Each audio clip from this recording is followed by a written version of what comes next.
Bom, dando continuidade ao curso de MEP 4, nesse vídeo a gente vai falar um pouco sobre o ciclo trigonométrico. Então, como que é definido o ciclo trigonométrico? Então, considere um sistema de coordenadas cartesianas.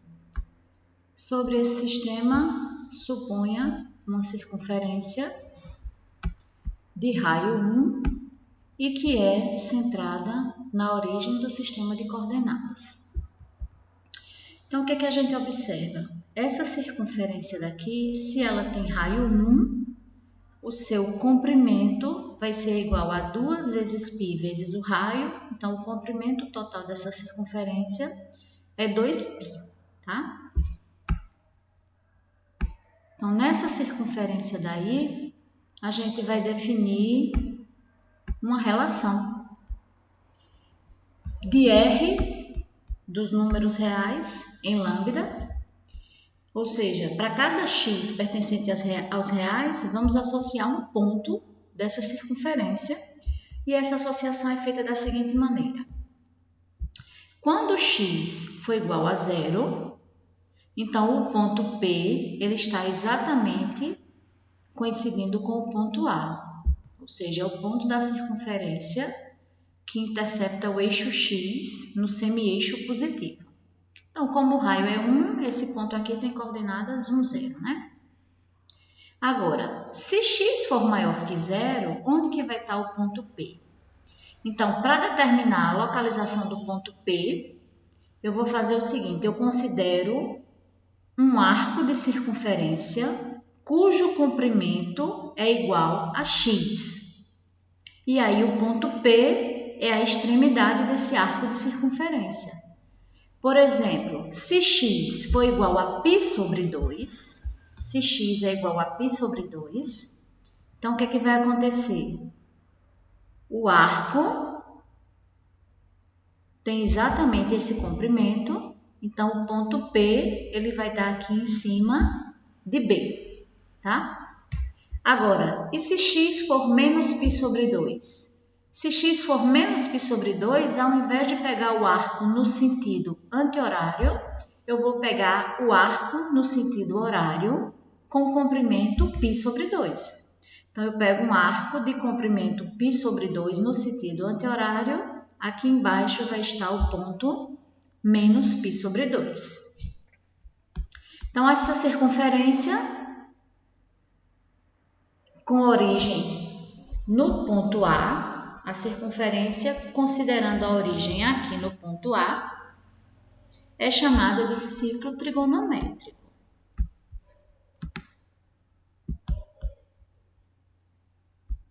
Então, vamos ver agora alguns exemplos. Então, por exemplo, vale ressaltar inicialmente o seguinte. Se o ponto P está associado ao número x, a gente diz que P é a imagem de x. Então, por exemplo, se x for π sobre 2, a gente viu no slide anterior que B é exatamente a imagem de x. Então, se você está pegando x igual a π sobre 2, pegue um arco de comprimento π sobre 2, a extremidade desse arco é exatamente o ponto P. Se você tem x igual a menos π sobre 2, você também vai pegar um arco de tamanho π sobre 2, sendo que no sentido horário.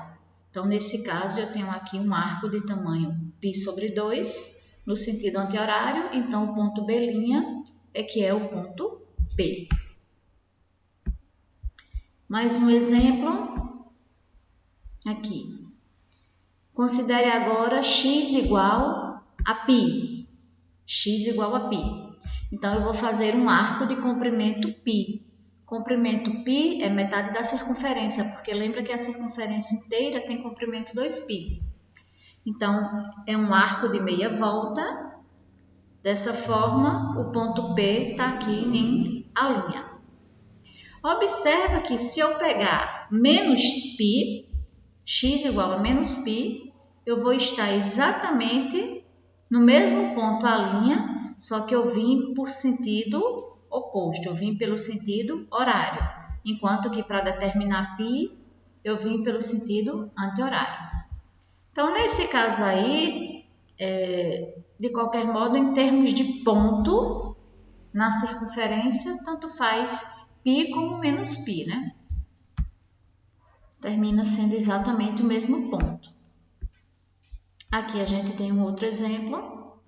Então, se eu venho em sentido anti-horário, pegando um arco de medida 3π sobre 2, então a imagem vai ser o ponto B'. Então, aqui eu tenho x igual a 3π sobre 2, vai me dar esse arco daqui. Portanto, P, que é o ponto B', é a imagem de 3π sobre 2. Da mesma forma, a imagem de menos 3π sobre 2 é obtida quando eu considero um arco de medida 3π sobre 2, sendo que no sentido horário. Então, o ponto B coincide com o ponto P.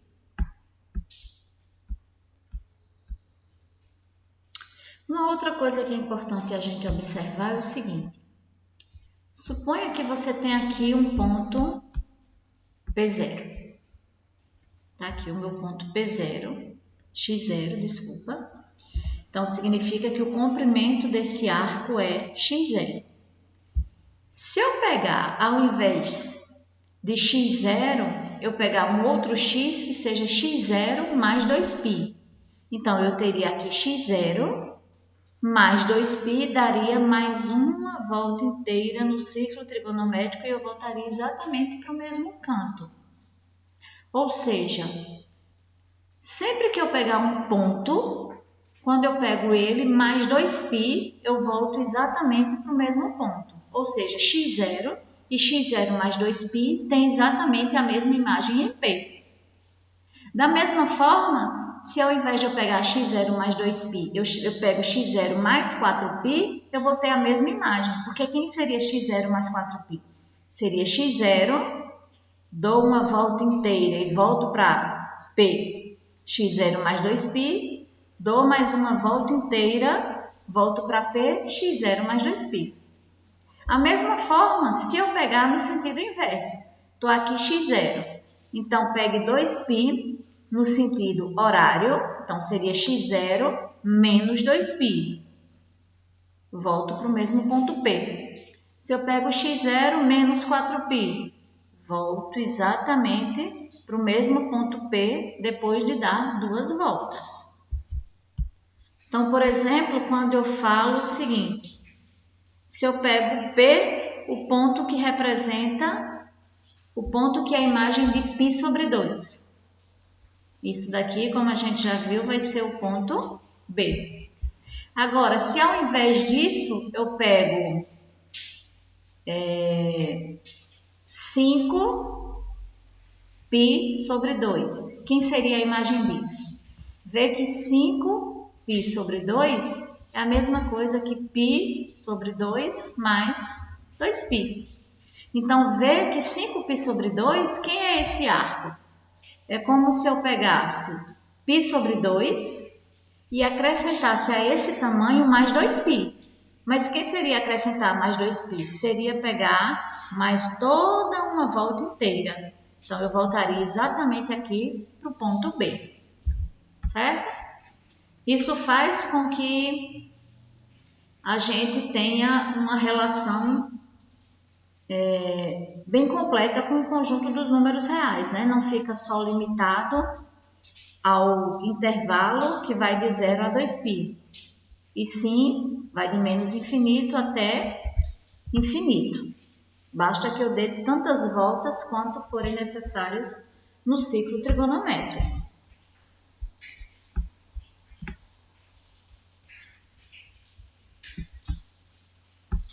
Então, vamos ver agora